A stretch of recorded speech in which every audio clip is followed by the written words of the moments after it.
Good morning, my name is Lloyd Bellows. We're here at the Boone County Conservation District, and I'm going to put on a little blacksmith demonstration for you this morning. I'm going to make a little decorative hook. Start out with a piece of 1/4 inch round, about 10 inches long. We're going to put a decorative leaf on the end, a scroll. We're going to punch a hole in it and put a hook on the other end.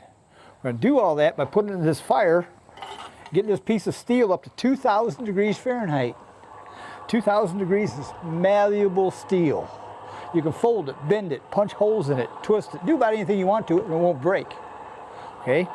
When people talk about red hot, they think that's pretty hot. In a blacksmith shop, red hot is pretty cool. That's only about 1,600 degrees.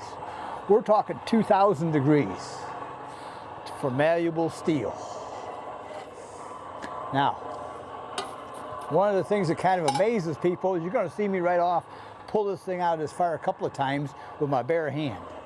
If you look at that, that's almost 2,000 degrees Fahrenheit. So why isn't my hand hot? Well, it takes a while for that heat to work its way down there. Sooner or later, it's going to get there. So we're going to take a pair of tongs from now on to hold on to this piece of steel so when it does get down there, it doesn't burn my hand. Okay, back to the fire. We'll go to work.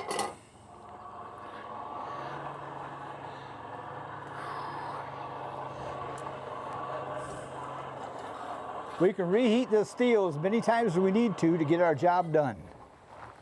Okay, first thing we're going to do is put a little short, stubby, 4-sided taper on this. You already know what a 4-sided taper is. You just don't recognize the terminology. It's called a point. Okay, back in the fire, heat it up again. We're going to start our leaf.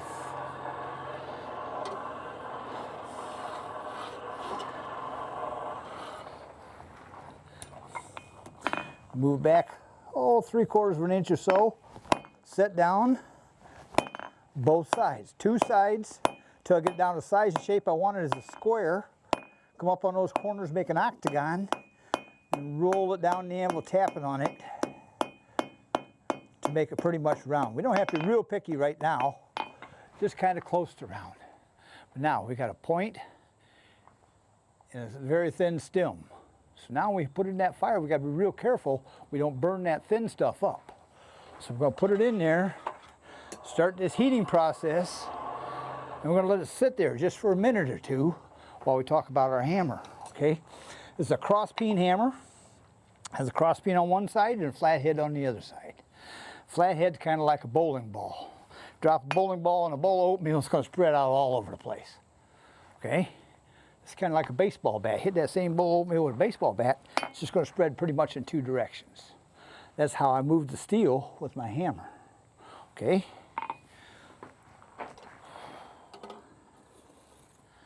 So, I'm going to start out, flatten that out a little bit. We're going to use our cross peen, pull the sides out.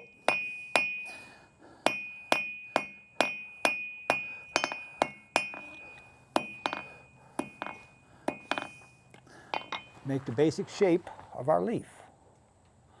Okay, now we've got the basic shape of a leaf, but it's still pretty plain. It's just kind of a plain leaf. So now we're going to go back and decorate a little bit. Back in the fire, get it hot again. Now we're going to put veins in our leaf. To do that, we're going to hold it on our anvil with a hold fast. Okay, it does exactly what the name says. It holds the material fast on the anvil. We've got a dull rounded chisel, it's called a fullering chisel. We don't want to cut the steel, we just want to push lines in it. So we use that fullering chisel to make the lines in our leaf.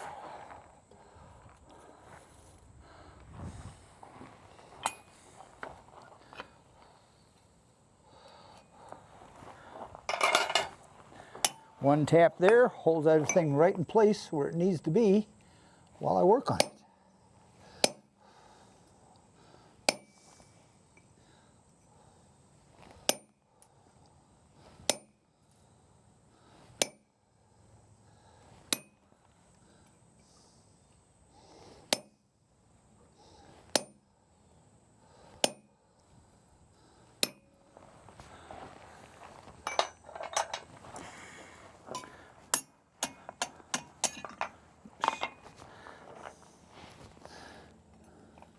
Okay, there's our leaf, and it's got veins in it. Okay, now it's pretty flat. So what we're going to do next is curve that leaf, make it look a little more natural.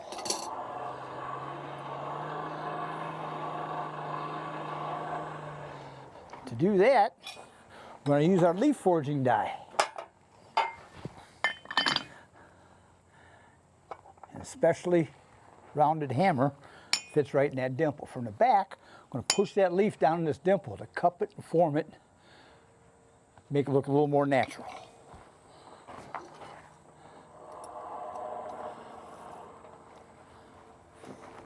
From the back, push it right down in that dimple. Roll it back and forth a little bit. Bring the point back a little. Now we have a leaf shape. It's curled, looks pretty nice, looks almost real. So that's our leaf. Now we're going to make a decorative scroll right below that leaf. Okay, I'll hook this on our jig, pull it right around to make our decorative scroll.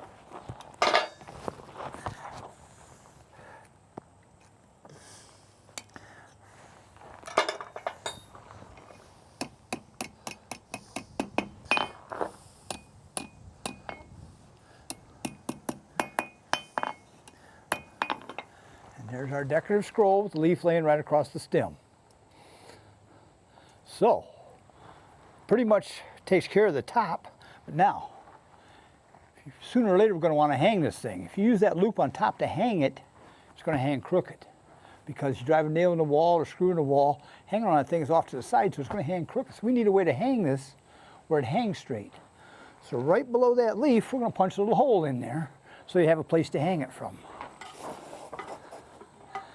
I have a little backer tool here, a little specialty tool I've made.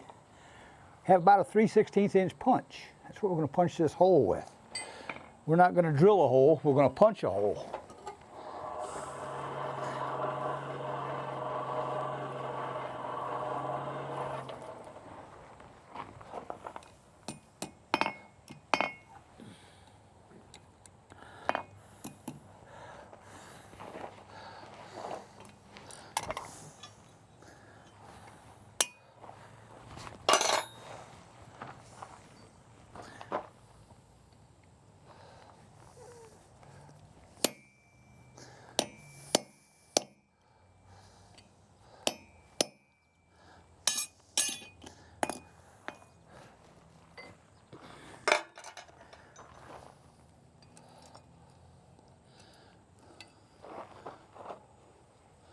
Got that down about as far as we can go in the steel. So we're going to flip it over and put it in our jig. Hopefully, not quite, but close. This doesn't work exactly on cue every time.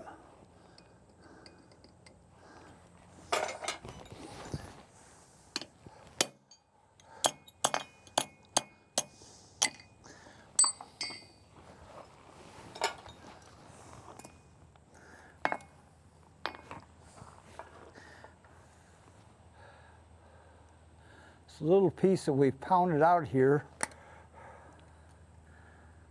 this little slug, sometimes just doesn't like to come out.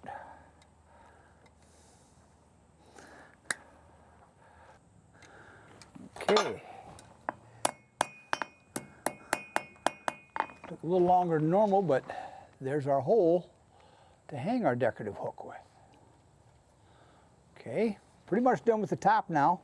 I'm going to start working on the bottom, make the hook part.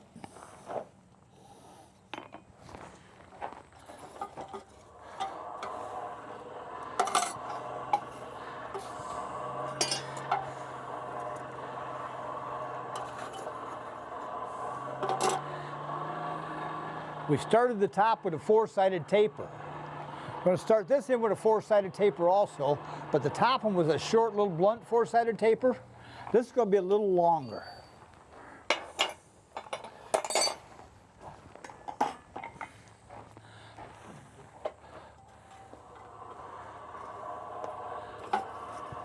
Takes a little while to get this heat back in the steel at this end.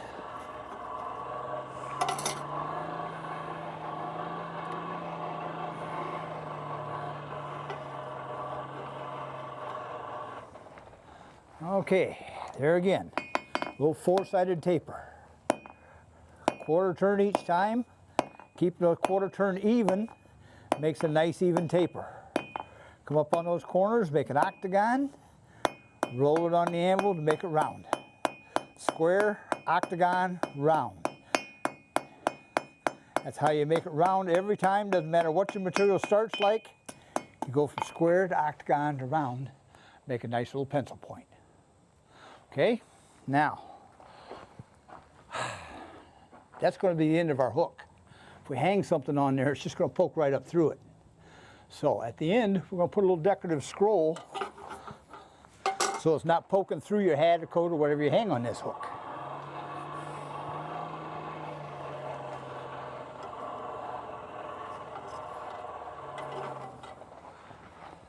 Come out here to the edge, very lightly, with this big old 2.5 pound hammer.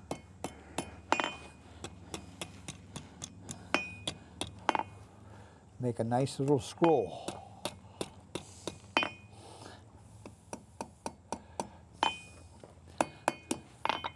So when you hang your coat on there, it's not poking up through it. Okay, now, we're just about done. The only thing we have left to do is make the hook on the end. Maybe a little touch up. Back in the fire.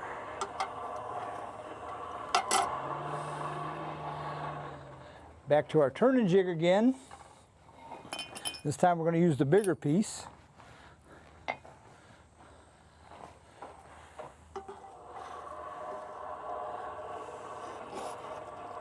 Got a very fine point there on the end, a very fine scroll. So before we put it in the jig and possibly collapse that scroll, we're going to cool it off, freeze it right in place. Right in the water, we freeze it right in place. Put this in the jig, you can pull it right around.